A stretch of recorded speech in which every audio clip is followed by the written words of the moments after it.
വർദ്ധിക്കട്ടെ. ഭയമോ ഇനി എന്നിൽ സ്ഥാനമില്ല. എൻ ഭാവിയെല്ലാം താതൻ കരങ്ങളിലാ. നിരാശ ഇനി എന്നെ തൊടുകയില്ല. പ്രത്യാശയാൽ അനുദിനം വർദ്ധിക്കട്ടെ. യാഹേ, അങ്ങെന്നുമെൻ ദൈവം, തലമുറ തലമുറയാ. യാഹേ, അങ്ങെന്റെ സങ്കേതം, തലമുറ തലമുറയായി. നീ മയങ്ങുകില്ല, നീ ഉറങ്ങുകില്ല. ഇസ്രായേലിൻ പരിപാലകൻ താൻ. നീ മയങ്ങുകില്ല, നീ ഉറങ്ങുകില്ല. ഇസ്രായേലിൻ പരിപാലകൻ താൻ.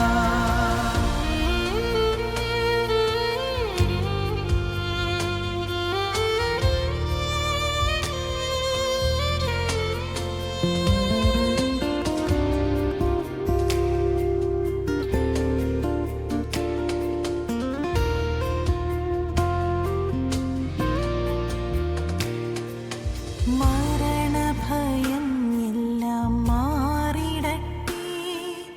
ശത്രുഭീതിയെല്ലാം നീങ്ങിടട്ടെ.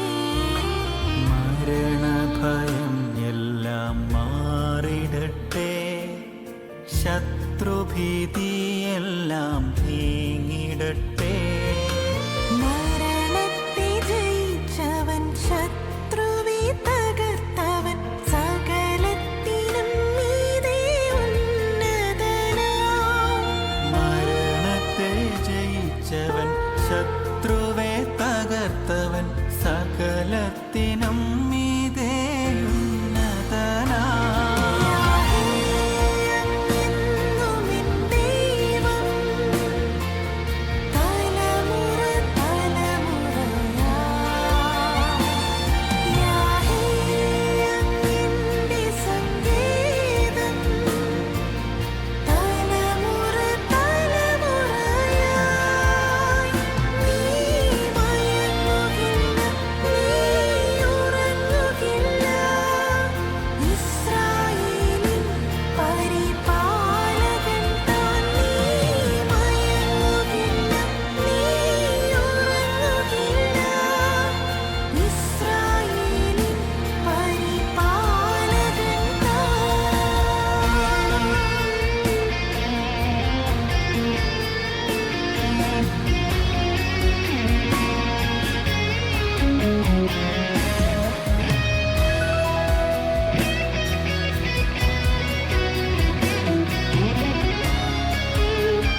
പുറപ്പാട് പുസ്തകം 2-ാം അധ്യായം 23, 24, 25 വാക്യങ്ങൾ നമുക്ക് വായിക്കാം. ഏറെ നാൾ കഴിഞ്ഞിട്ട് മിസ്രയീം രാജാവ് മരിച്ചു. ഇസ്രായേൽ മക്കൾ അടിമവേല നിമിത്തം നെടുവീർപ്പിട്ട് നിലവിളിച്ചു. അടിമവേല ഹേതുവായുള്ള നിലവിളി ദൈവസന്നിധിയിലെത്തി. ദൈവം അവരുടെ നിലവിളി കേട്ടു. ദൈവം അബ്രഹാമിനോടും ഇസ്ഹാക്കിനോടും യാക്കോബിനോടും തനിക്കുള്ള നിയമവും ഓർത്തു. ദൈവം ഇസ്രായേൽ മക്കളെ കടാക്ഷിച്ചു. ദൈവം അറിഞ്ഞു. ഈ 3 വാക്യങ്ങളിൽ 24, 25 വാക്യങ്ങളിൽ കാണുന്ന പ്രത്യേകമായ ചില പദപ്രയോഗങ്ങൾ അല്പമായി ചിന്തിക്കുവാൻ ഞാൻ ആഗ്രഹിക്കുകയാണ്.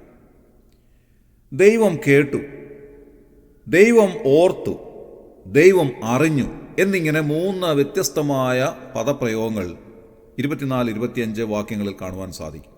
ഇതിലാദ്യമായി നാം കാണുന്നത് ദൈവം അവരുടെ നിലവിളി കേട്ടു എന്നുള്ളതാണ്. നിലവിളി കേൾക്കുന്നവനായ ഒരു ദൈവമാണ് നമ്മുടെ ദൈവം. ഇസ്രായേൽ മക്കളെ സംബന്ധിച്ചിടത്തോളം അവരുടെ കഷ്ടതയുടെ പാരമ്യത്തിൽ അവർ വല്ലാതെ നിലവിളിച്ചുപോയി. നാം വായിക്കുന്നത് ദൈവം അവരുടെ നിലവിളി കേട്ടു എന്നാണ്. അങ്ങനെ 430 സംവത്സരങ്ങളിലെ അടിമത്തത്തിന് ശേഷമായി ഇസ്രായേൽ ജനത്തെ ദൈവം അവിടെ നിന്ന് വിടുവിച്ചു. നമ്മുടെ നിലവിളി കേൾക്കുന്നവനായ ഒരു ദൈവം നമുക്കുണ്ട്. പലപ്പോഴും നാം ഭാരപ്പെട്ട് പ്രയാസപ്പെട്ട് വല്ലാതെ മനസ്സ് തകർന്നിരിക്കാറുണ്ട്. നമ്മുടെ സങ്കടം മറ്റാരും അറിയണ്ട എന്ന് നാം ഒരുപക്ഷെ വിചാരിച്ചെന്നിരിക്കാം. പലപ്പോഴും നമ്മുടെ കഷ്ടതയുടെ മുൻപാകെ എന്താണ് ചെയ്യേണ്ടത് എന്നറിയാൻ പാടില്ലാതെ നാം വല്ലാതെ വിഷമിച്ചു പോയെന്നിരിക്കാം. നമ്മുടെ മനസ്സിൻ്റെ തേങ്ങലും കരച്ചിലും ഒന്നും മറ്റാരും അറിഞ്ഞില്ലെന്ന് വരാം.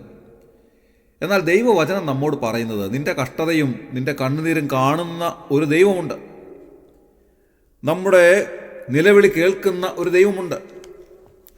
നമ്മുടെ കണ്ണുനീരിനെ മറികടന്ന് പോകാത്ത ഒരു കർത്താവ് നമുക്കുണ്ട്. അതുകൊണ്ടാണ് 56-ാം സങ്കീർത്തനത്തിൽ ദാവീദ് രാജാവ് പറയുന്നത് 8-ാം വാക്യത്തിൽ, നീ എൻ്റെ ഉഴൽച്ചകളെ എണ്ണുന്നു, എൻ്റെ കണ്ണുനീർ നിൻ്റെ തുരുത്തിയിലാക്കി വെക്കണമേ എന്നുള്ളത്. നമ്മുടെ ഉഴൽച്ചകളെ എണ്ണുന്നവനായ ഒരു ദൈവം, നമ്മുടെ കണ്ണുനീരിനെ തുരുത്തിയിലാക്കി വയ്ക്കുന്ന ഒരു കർത്താവ് നമുക്കുണ്ട്. എന്തിനായി ഈ തുരുത്തിയിലാക്കി വയ്ക്കുന്നത്? കണ്ണുനീരിൻ്റെ ഒരു തുള്ളി പോലും നഷ്ടപ്പെടാതെ അതിനെ എല്ലാം തുരുത്തിയിലാക്കി വയ്ക്കുന്ന ഒരു സ്വർഗീയ കർത്താവ്. എന്താണ് അതിൻ്റെ ഉദ്ദേശം? ഈ തുരുത്തിയിലാക്കി വയ്ക്കുന്ന കണ്ണുനീരെല്ലാം നമുക്ക് പ്രതിഫലങ്ങളായി മടക്കി ലഭിക്കുന്നതായ ഒരു സമയമുണ്ട്. ഈ ലോകത്തിൽ തന്നെ ദൈവം അതിന് പല മടങ്ങ് പ്രതിഫലം നൽകും. ദൈവനാമ നിമിത്തം, ദൈവ സാക്ഷ്യ നിമിത്തം ഒക്കെ പലപ്പോഴും നാം കഷ്ടതയും കണ്ണുനീരും ഒക്കെ അനുഭവിക്കേണ്ടതായിട്ട് വരാം. അല്ല, നമ്മുടെ നിത്യജീവിതത്തിലെ പല അനുഭവങ്ങളിലൂടെ നാം കടന്നു പോകുമ്പോൾ ഒരുപക്ഷെ കണ്ണുനീരിൻ്റെ താഴ്വരയിലൂടെ കടന്നു പോയത് വരാം. എന്നാൽ ആ കണ്ണുനീരിനെ ഒക്കെ തുരുത്തിയിലാക്കി വയ്ക്കുന്ന ഒരു കർത്താവ്, ആ കണ്ണുനീരിനെ പിന്നീട് അളന്നു നോക്കിയിട്ട് അതിന് തക്കവണ്ണമുള്ളതായ അനുഗ്രഹങ്ങൾ ദാനമായി നൽകുന്ന ഒരു കർത്താവ് നമുക്കുണ്ട്. അതുകൊണ്ട് പ്രിയമുള്ളവരെ, പലപ്പോഴും നാം ഭാരപ്പെടുകയും പ്രയാസപ്പെടുകയും കഷ്ടതയിലൂടെ കടന്നു പോവുകയും ഒക്കെ ചെയ്യുമ്പോൾ നാം ഓർക്കേണ്ടുന്ന ഒരു കാര്യം, നമ്മുടെ കഷ്ടത കാണുന്ന ഒരു കർത്താവുണ്ട്, നമ്മുടെ കണ്ണുനീര് കാണുന്ന ഒരു കർത്താവുണ്ട്, നമ്മുടെ നിലവിളി കേൾക്കുന്ന ഒരു കർത്താവുണ്ട്, നിലവിളി കേട്ട് അതിന് മറുപടി നൽകുന്ന ഒരു കർത്താവ് നമുക്കുണ്ട്. അതുകൊണ്ട് ഇന്ന് രാവിലെ ഞാൻ ചോദിക്കട്ടെ, ഏതെങ്കിലും നിലയിൽ നമ്മുടെ മനസ്സ് വേദനിക്കുന്നുവോ, ഭാരപ്പെടുന്നുവോ, പ്രയാസപ്പെടുന്നുവോ, മനസ്സ് വല്ലാതെ തേങ്ങുന്നതായ ഒരു സമയമാണോ? പല കാര്യങ്ങളുടെ മുൻപാകെ ഒരുപക്ഷെ മറ്റാരും നമ്മുടെ കരച്ചിൽ കണ്ടില്ലെന്ന് വരാം. എന്നാൽ നമ്മുടെ മനസ്സ് വല്ലാതെ തേങ്ങിക്കരയുന്നതായ ഒരു നിലയാണെങ്കിൽ പ്രിയമുള്ളവരെ, ഇന്ന് രാവിലെ ദൈവവചനം നമ്മോട് പറയുകയാണ്, കർത്താവ് നമ്മുടെ നിലവിളി കേൾക്കുന്നവനാണ്, നമ്മുടെ കരച്ചിൽ കാണുന്നവനാണ്, നമ്മുടെ കണ്ണുനീർ തുരുത്തിയിലാക്കി വെച്ച് അത് അളന്നെടുത്ത് അതിന് കൃത്യമായ മറുപടി അനുഗ്രഹങ്ങളിലൂടെ നൽകുന്നവനാണ് നമ്മുടെ ദൈവം. അവിടെ ഇന്ന് രാവിലെ ധൈര്യമായി ജീവിക്കുവാൻ കർത്താവ് നമ്മെ സഹായിക്കട്ടെ. നമ്മുടെ കഷ്ടതയിൽ, നമ്മുടെ കണ്ണുനീരിൽ നാം തനിയെ അല്ല ഉള്ളത്, കർത്താവ് നമ്മോട് കൂടെയുണ്ട്. നമ്മുടെ കണ്ണുനീർ ഒപ്പാൻ കഴിവുള്ള ഒരുവൻ നമ്മുടെ കൂടെയുണ്ട്. അതുകൊണ്ട് ഇന്ന് രാവിലെ ധൈര്യത്തോടെ ജീവിക്കുവാൻ കർത്താവ് നമ്മെ ഇടയാക്കട്ടെ. രണ്ടാമത് നാം വായിക്കുന്നത് ദൈവം ഓർത്തു എന്നാണ്. നമ്മെ ഓർക്കുന്ന ഒരു കർത്താവ് നമുക്കുണ്ട്. നമ്മെ നന്നായി ഓർക്കുന്നവൻ. പലപ്പോഴും മനുഷ്യരൊക്കെ നമ്മെ മറന്നുപോയെന്ന് വരാം. ഒരുപക്ഷെ ദീർഘനാളുകൾക്ക് മുൻപേ കണ്ട പല മനുഷ്യരെയും നാം ഇപ്പോൾ ഓർമ്മിക്കുന്നില്ല. നമ്മെ കണ്ടിട്ടുള്ള പലരും തന്നെ ഒരുപക്ഷെ നമ്മുടെ ഏറ്റവും അടുത്ത സുഹൃത്തുക്കളായിരിക്കാം, ബന്ധുക്കളായിരിക്കാം, സ്വന്തക്കാരായിരിക്കാം. പലരും നമ്മെ മറന്നു പോയെന്നിരിക്കും, കൃത്യമായിട്ട് നമ്മെ ഓർമ്മിക്കാതെ പോയെന്നിരിക്കാം. എന്നാൽ കർത്താവ് നമ്മെ ഓർമ്മിക്കുന്നു.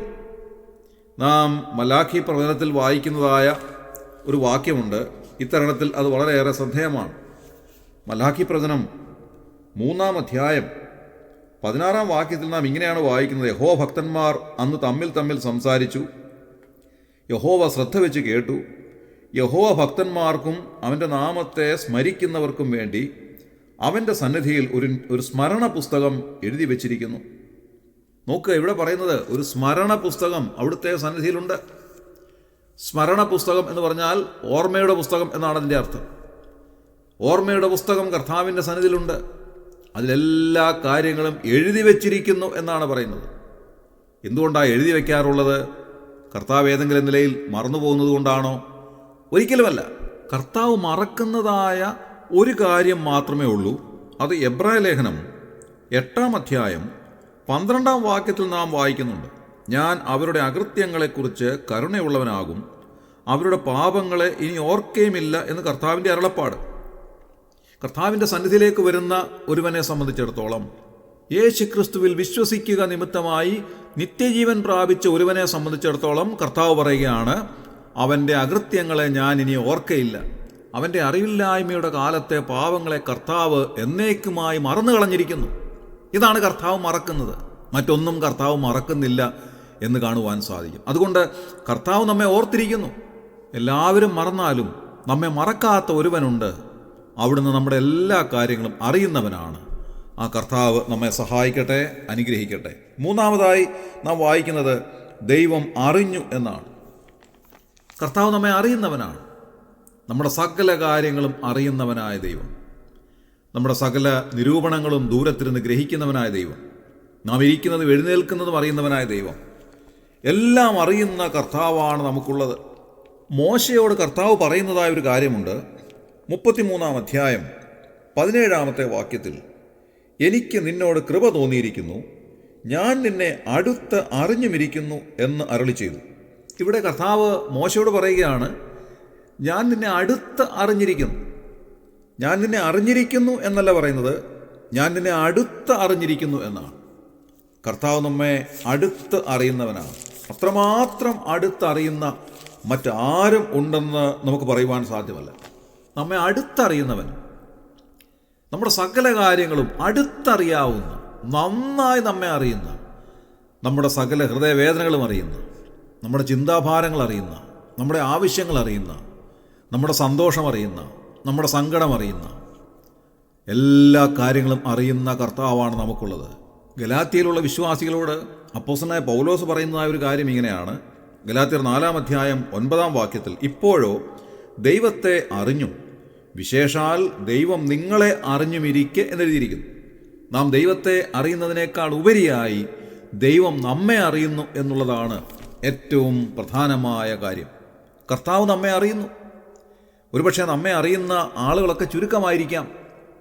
ലോകപ്രകാരം ഉന്നതരായിട്ടുള്ള ആളുകളൊന്നും നമ്മെ അറിഞ്ഞില്ലെന്നിരിക്കാം. എന്നാൽ കർത്താവ് നമ്മെ അറിയുന്നു. അത്രമാത്രം വലിയൊരു പദവി നമുക്ക് ലഭിക്കാനില്ല ഈ ലോകത്തിൽ. നമ്മെ അറിയുന്ന ഒരു കർത്താവ്, നമ്മുടെ സകല കാര്യങ്ങളും അറിയുന്നവൻ, നമ്മുടെ സകല ഹൃദയവിചാരങ്ങളും അറിയുന്നവൻ, ആ കർത്താവ് നമ്മോട് കൂടെ എല്ലാ സമയത്തുമുണ്ട്. അതുകൊണ്ട് ഇന്ന് രാവിലെ നമുക്ക് സന്തോഷത്തോടെയും ധൈര്യത്തോടെയും കർത്താവിൻ്റെ അരിയിലേക്ക് ചെല്ലാം.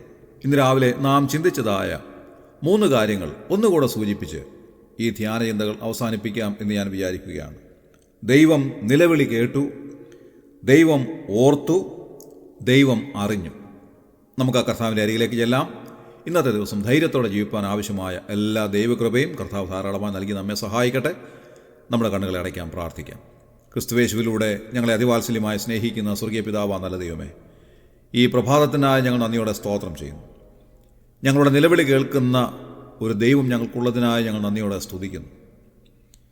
ഞങ്ങളെ ഓർക്കുന്ന ഒരു കർത്താവ് ഞങ്ങൾക്കുള്ളതിനായി ഞങ്ങൾ നന്ദിയോടെ സ്തോത്രം ചെയ്യുന്നു. അവിടുന്ന് ഞങ്ങളെ അടുത്ത് അറിഞ്ഞിരിക്കുന്ന ദൈവമാകയാൽ ഞങ്ങൾ നന്ദിയോടെ സ്തുതിക്കുന്നു.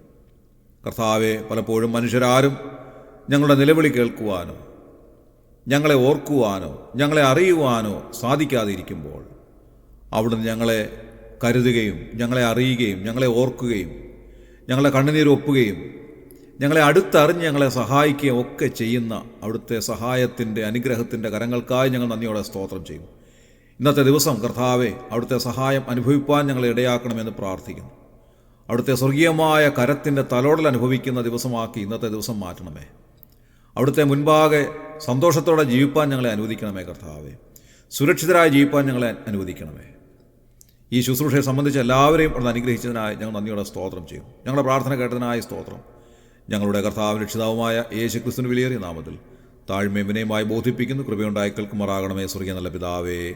ആമേൻ.